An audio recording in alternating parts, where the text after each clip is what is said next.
আমরা সবাই জীবনে খুব কঠিন পরিস্থিতির মধ্যে দিয়ে যাই, কিন্তু তখন আমরা আসলে কি চাই? আমরা চাই যে কেউ একজন আমাদের পাশে বসুক এবং সেটা অনুভব করুক যেটা আমরা করছি। হয়তো তখন আমাদের কথার দরকার নেই, আমরা শুধু চাই কেউ আমাদের পাশে বসে থাকুক এবং সেই আশ্বাসটা দিক, আমি জানি তুমি কি অভিজ্ঞতা দিয়ে যাচ্ছ। আপনাদের একটা গল্প বলি। আমি আমি আসলে কয়েক বছর কলকাতায় ছিলাম এবং আমার যে বড় মেয়ে, ওর জন্ম সেখানেই হয়েছিল।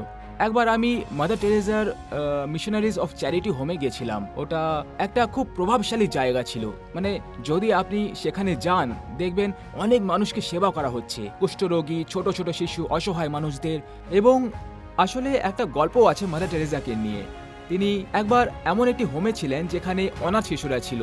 তাদের জন্য তিনি রুটি আনতে চেয়েছিলেন, তাই তিনি এক বেকারির দোকানে গেলেন। যখন তিনি সেই বেকারির কাছে গিয়ে বললেন যে আমার শিশুদের জন্য কিছু রুটি চাই, তখন তখন সেই লোকটা, উনি যে হাত বাড়িয়েছিলেন, আর সেই লোকটা এত রেগেছিল বা তিক্ততার মধ্যে ছিল যে সে তার হাতের উপর থুতু ফেললো। মানে তার মাথাটা এতটাই গরম ছিল। আর টেরেজা খুব কোমলভাবে তার দিকে দেখলেন, হাত বন্ধ করলেন এবং বললেন, এইটা আমি আমার জন্য রাখছি, কিন্তু আমার অন্য হাত সামনে করছি।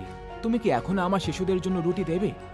সেই লোকটা এতটাই মুগ্ধ হয়েছিল টেরেজার কাজটা দেখে, তিনি জীবনের বাকি সময়টা সেই শিশুদের রুটির দাতা হয়ে উঠেছিলেন পুরো চিরকালের জন্য। এটাই হলো সহমর্মিতা। তুমি কিভাবে কারো পাশে দাঁড়াও, তার অনুভবকে অনুভব করো এবং শুধু পাশে থেকেও ভালোবাসা দাও। তাহলে এই সহমর্মিতা কি?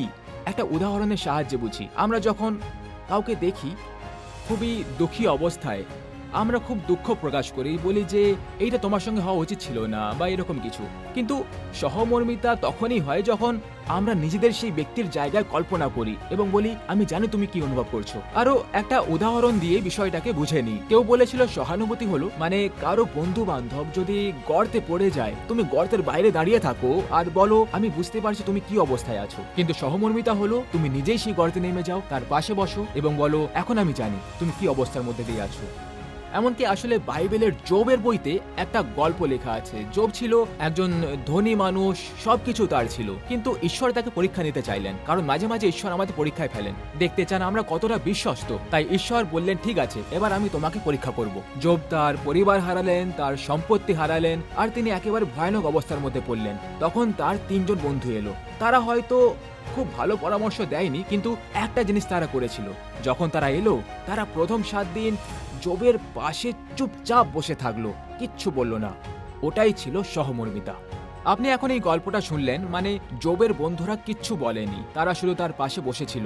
হয়তো ঈশ্বর আপনাকে কারো পাশে দাঁড়াতে আহ্বান করছেন, তাই বেরিয়ে পড়ুন, খুঁজুন সেই মানুষটিকে যার সাহায্যের দরকার, তার পাশে বসুন, তাকে বলুন, আমি জানি তুমি কি অনুভব করছো। আর যখন এটা করবেন, ঈশ্বর আপনাকে আশীর্বাদ করবেন এবং আপনার মাধ্যমে তার মহিমা ও কাজে ব্যবহৃত করবেন। ঈশ্বর আপনার মঙ্গল করুন।